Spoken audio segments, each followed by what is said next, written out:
If you've ever sabotaged something good in your life, a healthy relationship, an opportunity you prayed for, or a version of yourself you were finally becoming, it probably wasn't because you were weak.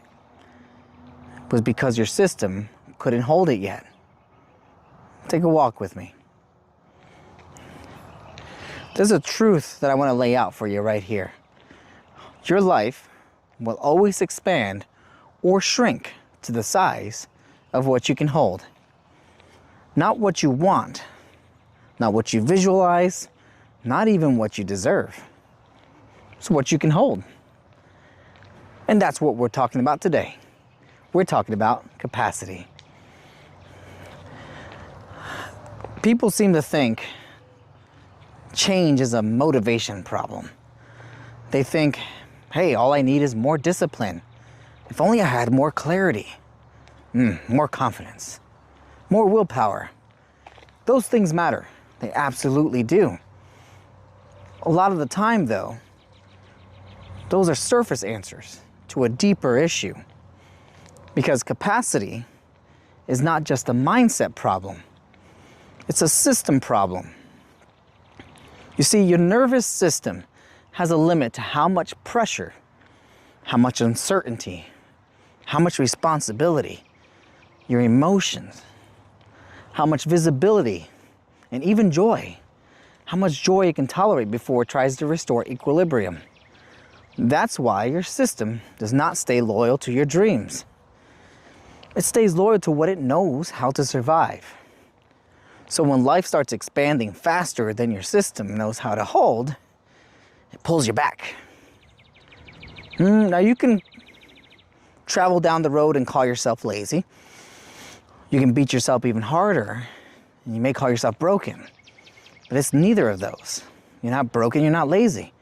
It's because it's protective. Consider and think about this. We don't just collapse under pain and pressure and everything else that we just talked. We can collapse also under good. That healthier relationship that came, that real chance that's right now, that open door, that answered prayer, that success you said you wanted. Sometimes the reason you derail is not because the thing you asked for was the wrong thing.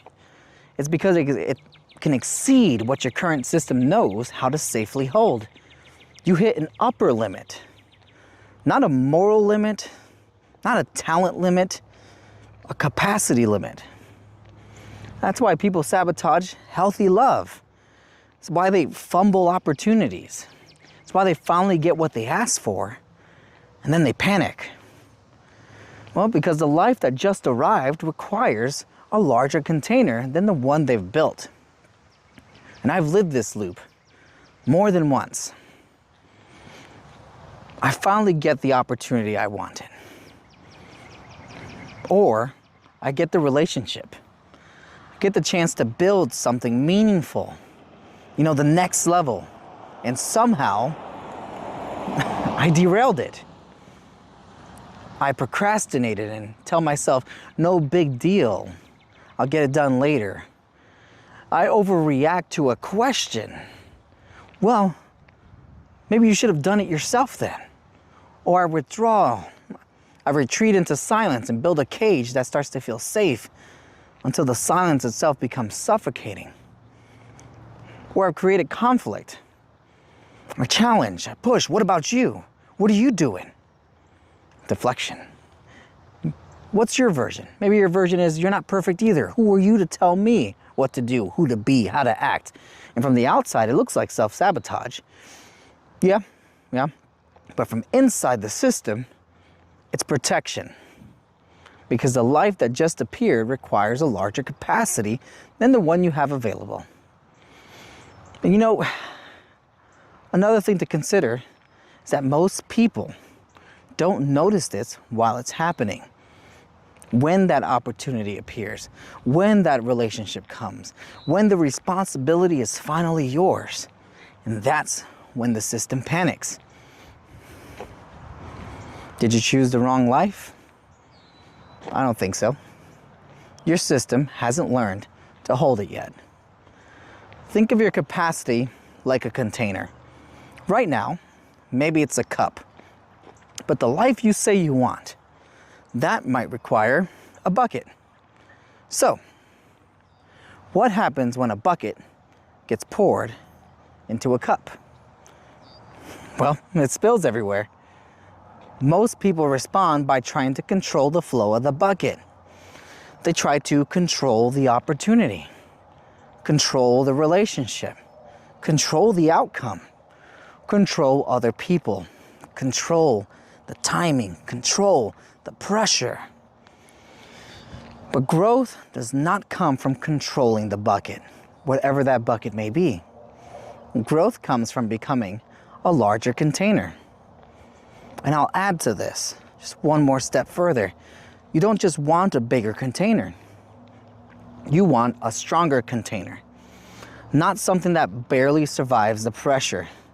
Something that can be shaped by the pressure without collapsing under it. An elastic steel that expands to that pressure. That's what real growth looks like.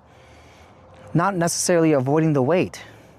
Becoming someone who can carry more of it without breaking themselves in the process. This is also why manifestation breaks down for so many people. They imagine the life they want. They visualize it. They believe in it. And when that reality actually starts moving towards them and starts to unfold, the system overloads. That visibility suddenly feels threatening. The responsibility, it feels heavy. The joy feels unfamiliar. The uncertainty, overwhelming. And so the system quietly starts restoring the old equilibrium. And that's probably why manifestation failed. Because the system couldn't sustain what arrived. So manifestation isn't just about calling something in. You know, it's about becoming someone who can carry it without collapsing under the weight of it. So then, what expands capacity? I don't believe it's force. It's not pretending you're fearless. And it's not shaming yourself into being tougher. Capacity grows through exposure with regulation. Small moments where your system experiences something difficult and learns, I can stay. I can survive this. I can hold this. Every time you do something uncomfortable and stay present instead of collapsing, the container gets a little bigger. Every time you feel that fear and don't immediately retreat and you stay with it, the container gets a little stronger. Every time you choose growth instead of falling back to the familiar, your system updates to what it believes is survivable. And as you do this, and you do it again and again and again, slowly, what once felt overwhelming starts to feel normal. And that is capacity. That is how your room gets bigger. That is how the body learns. That where you are going is safe enough for you to stay in. And then identity starts to evolve along with it. Identity is not just a story, as we've talked about before. It is also a memory of what you've proven you can handle. When capacity expands, identity gets new evidence. Evidence that you can handle the pressure. You can handle the uncertainty. You can handle the responsibility. You can hold during the visibility. You can handle love. You can handle growth. Eventually, something subtle but powerful happens. The life that once felt terrifying starts to feel safe. That's when your outer world begins to change without so much friction. Because now, your system can hold what your mind has been asking for, what your heart has been knowing all this time. Here's what I've noticed about people who carry these big lives. They aren't always the most talented, nor are they always the most confident, but they have built enormous capacity. They can hold criticism without collapsing. They can withstand the pressure without panicking. They can hold the responsibility without resentment. They can walk through uncertainty without paralysis. They can hold success without self-destruction. That's why their lives expand, because their container can support it. So let's consider something. Consider it honestly, not judgmentally. Just be honest with yourself. What part of the life you say you want would overwhelm the version of you that exists today? Would it be the visibility? Would it be the love, the responsibility, the money, even the stillness? Or how about the pressure? Maybe even the joy? And instead of trying to force that life into your current container, ask a better question. Who do I need to become to hold it? Walk with that. That question will tell you more than another motivational speech ever could. So here's your exercise for the walk. The next time you feel yourself reaching your limit, don't ask, how am I going to force myself through this? Ask, what feels like too much for me right now?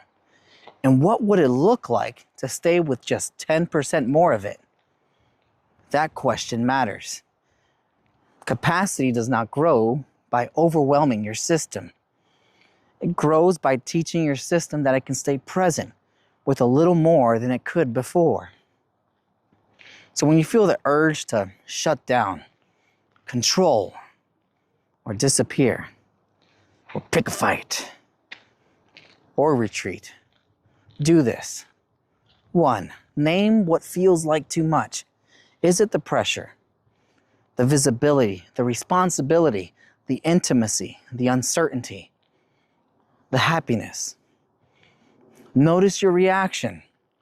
Do you want to flee? Do you want to go numb, over-explain, take control, collapse, get angry? Don't judge it. Just notice what your system does when the container feels full. Stay with 10% more. Not forever, and maybe not even all at once, but just 10% more. One more breath, one more minute, one more honest sentence, one more moment without abandoning yourself. And number 4, take one intentional step. Not a reaction, not a performance, one grounded action that tells your system, I can hold a little more than I could yesterday. And that is how the container grows.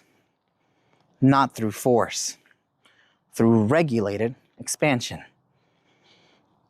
Every time you stay present with a little more pressure, a little more truth, a little more life, your system updates what it believes is survivable.